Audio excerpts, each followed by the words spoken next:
Hello internet and welcome back to another Pacifico 2 video, and today is going to be a little special because the developers officially reached 1 million members in the Roblox group community, so that is really amazing. And to celebrate that, they've actually added 17 new vehicles for it. And it's mainly going to be around American trucks for this update because when they reached 1 million members, it was around the independence day of the United States when it happened. So for today, I'm going to be showcasing all 17 new vehicles in this update. And I'm going to give you my thoughts on it as well.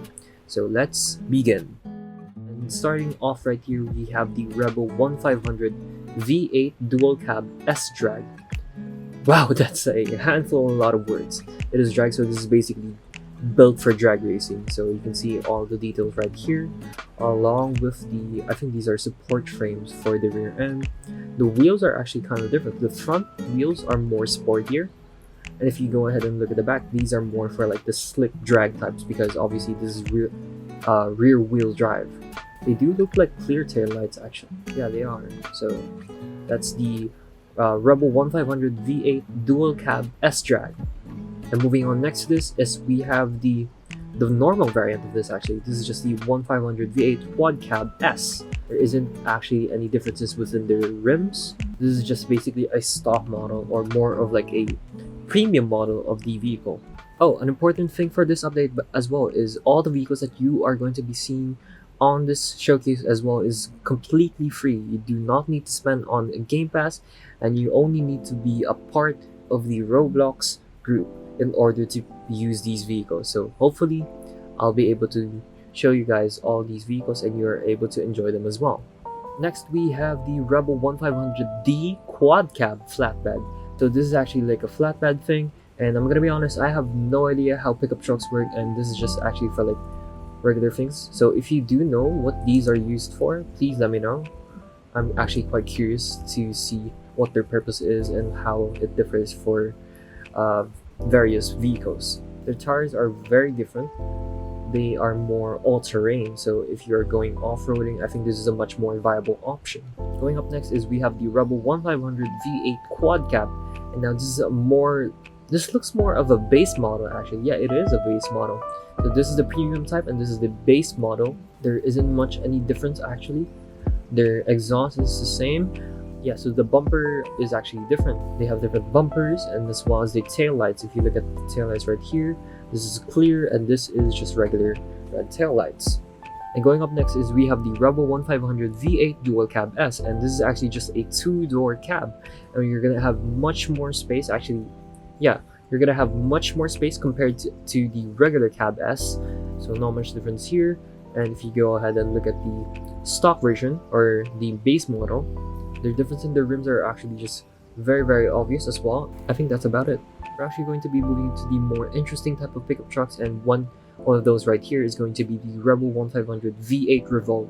And you can see already by the front bumper, it looks really aggressive, and tires are more custom, I think, blacked out, and as well as off-road terrain. The trunk is not much difference as well for the rest.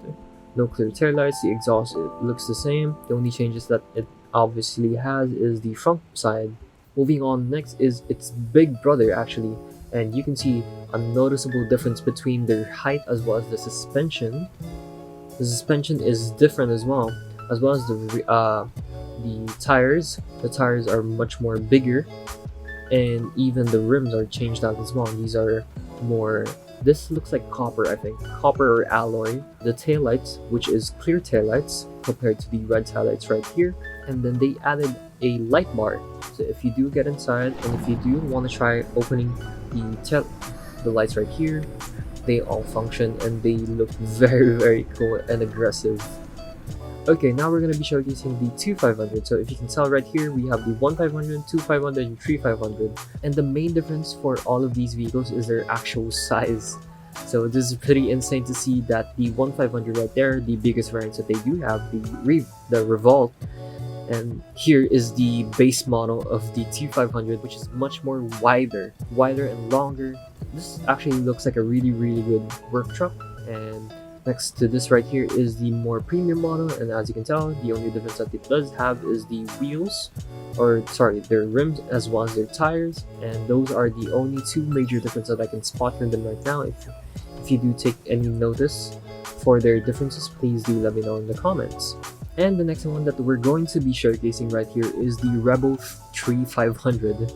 And honestly, this is probably the much common thing that you'll probably see in this update, because this is really absurd if you ask me. Like, they don't even fit in the parking spaces. We're gonna be starting off first right here with the regular version. We have the Rebel 3500D Deluxe Cab all-wheel drive, and as you can see right here, their tires and the rims is actually pretty different, and they represent a much older type of pickup trucks compared to the rest of the vehicles that we see right here in the previous 1500 and 2500. If we take a look at their taillights, nothing much of a difference right here. Oh, but they do have more wheels actually. So we have 1, 2, 3, 4, 5, 6. They have 6 wheels. We're gonna be moving on next towards the Deluxe Cab AWD Brodozer. I'm gonna be honest, this looks very stupid. Anyways, they've removed the front bumper with a much more aggressive steel frame type. And if you take a look at the suspension, the difference in suspension is very much obvious. This uses a more steel frame, I think, steel or chrome, or whatever type of material that they do use for this one. We have the rims. These are much more skinnier wheels or skinnier tires. So I think this is a much more of a show truck rather than a off-road truck.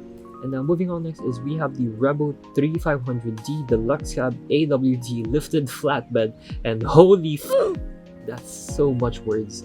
Anyways, this is just like a regular all-wheel drive 3500, but the only difference here right now is the front bumper, the tires, the rims, as well as the cabin or the trunk. So it just uses a flatbed. And last but not least, we have the Rebel 3500D Deluxe Cab AWD Lifted. So this is your regular one without the flatbed option. And yeah, this is probably one of my favorite vehicles so far from this update. And another thing that I would do like to mention for this update, this is only exclusive for the 3500 variants, apart from like the base model. If you get inside the 3500 Deluxe Cab, try to rev your vehicle. If you go to neutral, or if you're just driving, as you can tell, you can be dusting people with diesel at the moment, so you're gonna be leaving a ton of smoke behind you. I'm gonna be honest, it's pretty funny for me. This is a detail that I was really surprised that they added, and I'm gonna be honest, this is probably the most interesting type of detail that they've added so far for this update. And for the last 3 vehicles for this update is we have a wonderful collection of vehicles. These were actually suggested by the community, and these look very amazing. And we have the Mile Arcade type, as well as the Type R. And if you don't already know what this is referencing for, this is the Hyundai Envision 74. Driving these two, the acceleration for the Type R is insane. And I'm not going to be showcasing it to you, but I would probably recommend going onto the game and testing it out for yourself. And last but not least, we have the Maserati Venti. By the looks of it, it already looks like a Maserati MC20. You can actually see the engine bay right here. So if you go to free cam, shift V, and go ahead inside, you can see the engine bay. They just use decals, and rightfully so. But it does sell the fact that like an actual engine is inside, and I really like it. And that is going to be it for this video, and it's probably just a short video just showcasing all the new vehicles. There hasn't been any changes for the map. If you do have your opinions, please let me know in the comments. If there is any update for Project Maverick, I will probably let you guys know. And that's about it. Thank you guys so much for watching this video. I hope to do another video soon, and yeah.